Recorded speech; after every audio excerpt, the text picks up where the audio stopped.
నమస్కరించి నేను దువ్వాడ కృష్ణమూర్తి గారు అబ్బాయిని అనగానే ఆయన వెంటనే ఎమోషన్ వచ్చేసింది. నా కృష్ణ కొడుకువా, నా స్నేహితుడి కృష్ణ కొడుకువా అని చెప్పి ఆయన కళ్ళల్లో నీరు కార్చి బ్రహ్మాండంగా నాతో మాట్లాడి ట్రాక్టర్ ఎక్కి ఆ ట్రాక్టర్ తో మెట్లు ఎక్కించుకుంటా లోపలికి వెళ్లి స్వామివారికి కైంకర్యాలన్నీ ఆయన చేసుకుంటున్నారు. ఆయన చేసుకుంటూ 95 సంవత్సరాల వయసు. ఏమో నాకు డౌటే, ఆ రోజుల్లో మార్క్ షీట్ లో డేట్ ఆఫ్ బర్త్ కాబట్టి ఆయనకు 100 దాటేసి ఉంటుందని నేను అనుకుంటున్నాను. ఈ టైంలో ట్రాక్టర్ డ్రైవ్ చేస్తూ నన్ను చూసి నన్ను ఆశీర్వదించి నీకు మంచి భవిష్యత్తు ఉంది, మంచి జీవితం ఉంటుంది, నీకు నేను ఆశీర్వదిస్తున్నానని చెప్పారు. అదే మాకు జన్మధన్యమైంది.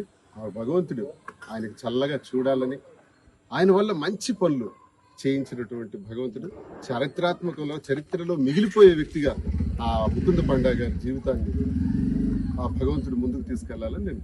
ఇంత ఘటన జరిగిన తర్వాత కూడాను ఆయన మీతో చాలా హ్యాపీగా మాట్లాడారు, ట్రాక్టర్ కి చక్కగా ప్రాంగణం అంతా తిరిగారు. మీకు ఎలా అనిపించింది? చాలా సంతోషం అండి. ఈ రోజు చాలా రోజుల తర్వాత నా జీవితంలో చాలా కొన్ని మంచి సంఘటనలు చూసేటప్పుడు గొప్ప సంతృప్తిని చెందుతాం.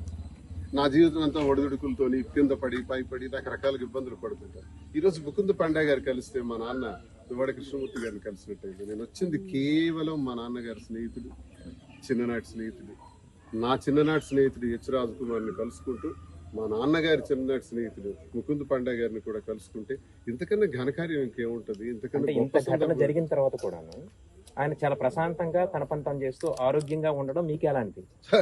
అది విచిత్రం. అది ముకుంద పండా గారి లాగా ఏ మానవుడు బ్రతకలేడు. నాకు తెలిసి 100 సంవత్సరాలు దాటిన 100 సంవత్సరాలు దాటిన వ్యక్తి ట్రాక్టర్ నడిపిస్తూ దేవుడికి రోజు కైంకర్యాలు చేస్తూ ప్రసాదాలు చేస్తూ మళ్ళీ మెట్లు ట్రాక్టర్ తో 4-5 మెట్లున్న హైట్ కి లిఫ్ట్ చేసి సింగిల్ హ్యాండ్ తో చేయటం, ఇవన్నీ భగవంతుడి లీలలు. మనిషి చేయించలేడు, ఒక భగవంతుడే చేయించగలడు. ముకుంద పండా గారు నిజంగా కలియుగంలో ఒక దైవ స్వరూపం అన్నట్టు.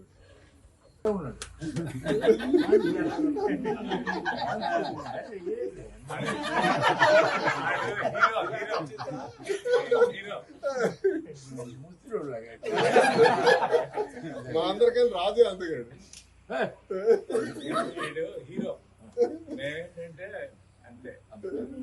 ఇప్పుడు వీళ్ళు అందరిలో చూడు ఎలాగున్నాడు,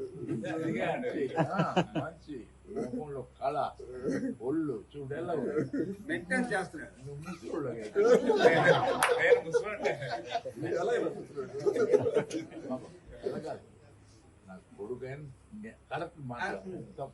ఇప్పుడు మీకున్న చరిత్ర ఈ ఉత్తరాంధ్రలో ఎవరికి లేదు. నేను చెప్పాను, స్టేట్మెంట్ ఇచ్చాను, మీరు చూసారా లేదా? ముకుంద పండా గారి దగ్గరికి ఎవరైనా కానీ టచ్ చేస్తే ఈ నేనే ఉంటాను, ఫస్ట్ నేనుంటా, నన్ను దాటించి తీసుకెళ్ళమనండి మిమ్మల్ని. అందుకే వచ్చాను. ఏదో కేసు అన్నారు కదా, జరగడానికి వీల్లేదు. మీరు ఒక మంచి పని చేశారు, స్వామివారిని తీసుకొచ్చారు, తిరుపతి నుంచి తెచ్చి ఇక్కడ పెట్టారు. నేను ఒక అనుకుంటున్నాను, నాతో పాటు మీకు తిరుపతి తీసుకెళ్తాను. నాకు 90 ఇష్టం లేక దేవుడికి స్టేట్మెంట్ అయ్యా, నాకు 90 చిల్లర అయిపోతుంది, నాకెప్పుడు తెలుసా చూడ. నువ్వు 100 సంవత్సరాలు బతుకో, ప్రజలు సేవ చేయి, ఉందయ్యా. బీదలకి అన్నం పెట్టు, బీదలకి సేవ చేయి. ఏంటి ఏముండదు, బీదవాడికి సేవ చేయి, బీదవాడికి అన్నం పెట్టు, అమ్మలకి అన్ని ఇవ్వండి, తల్లి వాళ్ళకి ఏమి చూడు. మనం కష్టపడుతున్నాం, వాళ్ళు తల్లిలు ఏమయ్యా ఇద్దరు వాళ్ళు మంచివాడు. తమ్ముడు కృష్ణ నాకు ఫ్రెండ్, 4 కొడుకులు కదా, ఒకటి చనిపోయాడు, 3 ఉన్నాం. అవునయ్యా, కృష్ణ నాకు ఫ్రెండ్ అయ్యా. కదా దువ్వాడ కృష్ణ నా ఫ్రెండ్ కొడుకు చూడు, బాగా మెరిచిపోతున్నాడు. చరిత్ర సృష్టించినోడు ఇప్పుడు ఆ చరిత్రని తిరగరాయబోతున్నాడు. అబద్ధాల గోడల్ని బద్దలు కొట్టి నిజాలను రాగా మీ ముందుంచబోతున్నాడు.